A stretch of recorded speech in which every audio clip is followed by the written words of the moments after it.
Olá, quando se fala dos gargalos da infraestrutura que comprometem o desenvolvimento do nosso país, a questão dos transportes é uma das primeiras a ser lembrada. E é justamente sobre esses desafios que nós vamos conversar agora com o senador Clésio Andrade.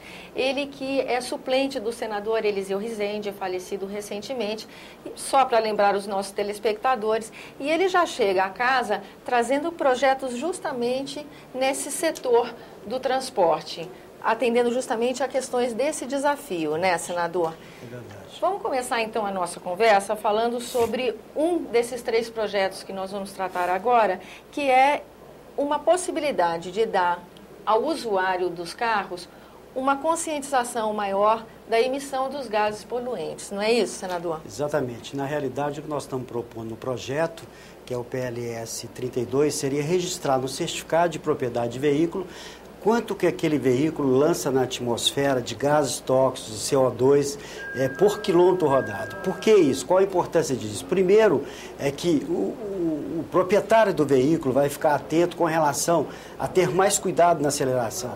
E segundo, quando ele for adquirir outro veículo, ele vai ficar atento também para o veículo que ele vai comprar e que seja menos poluente. E para a indústria automobilística também, será um incentivo para que ela cada vez mais produza veículos mais eficientes e com menos poluição lançada na nossa atmosfera. A gente já viu um exemplo semelhante com os eletrodomésticos, né, senador? Que quando começou esse esforço na contenção de desperdício de energia elétrica, os eletrodomésticos começaram a vir, então, com um selo informativo. Nós vamos nessa mesma linha no projeto, não é isso? A base é isso, é o registro no certificado de propriedade. É aquele que você anda com ele, que você apresenta ao policial, aquele que você detém o veículo e aquele que vai estar constantemente com o veículo.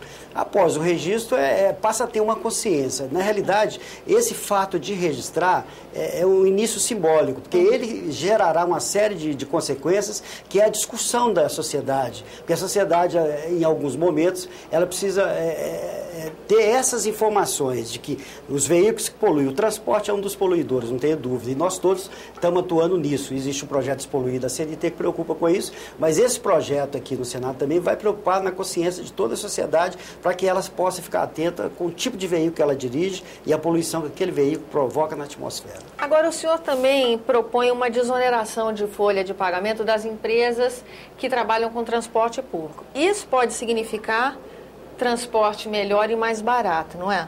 Sem dúvida. Na realidade, nós estamos apresentando a substituição da contribuição das empresas transportadoras urbanas de pagamento sobre a folha de pagamento para pagamento sobre o faturamento, equivalendo ao que é o setor agrícola hoje também, que é altamente empregador de mão de obra. Com isso, a base de estudo é o quê? Reduzir tarifa. Porque a redução de tarifa ocorre exatamente quando você desonera a planilha e desonera o sistema tarifário urbano. Isso já há um consenso entre os prefeitos de todas as capitais, já há uma vontade, há uma disposição também do governo federal de atuar no sentido de melhorar o custo das tarifas para que também, em função disso, a própria qualidade do transporte melhore para o usuário. Ainda falando dos projetos que o senhor apresenta, nós temos a questão do descanso do motorista, né, que seria uma atualização da CLT em relação ao regime de trabalho desse tipo de trabalhador? Isso é importante também. O outro PLS nós estamos apresentando, da qual dar condições para que o motorista e o transportador possa ter um acordo, dentro de acordo coletivo, um acordo entre o sindicato das empresas e sindicatos de trabalhadores, de forma que os horários de pico, ou seja, aqueles horários em que há grande circulação de ônibus para trazer as pessoas para o seu trabalho e o fim da tarde, o retorno para casa, possa ser legalizado de forma que o trabalhador possa ter 3 horas pela manhã e 3 horas à tarde. Com isso, beneficiando o usuário, que passa a ter realmente um atendimento melhor nesses horários de pico, com mais pessoas interessadas, beneficia também o próprio trabalhador que prefere durante o dia passar na casa dele com a família e pela manhã e pela tarde fazer esse percurso de 3 horas pela manhã e pela tarde, e com isso gerar um processo também de atualização da CLT, porque o transporte no país, no mundo todo, ainda é muito moderno, muito atual, e a CLT nossa é muito antiga, ela não viu esse momento, ela não conseguiu captar esse momento, que ela data da década de 40, quando exatamente começou a crescer todos os transportes do país. Agora, senador, falando de desafios do transporte, né? As cidades brasileiras de médio porte, as de médio já enfrentam problemas de trânsito, congestionamento, dificuldades na hora do rush.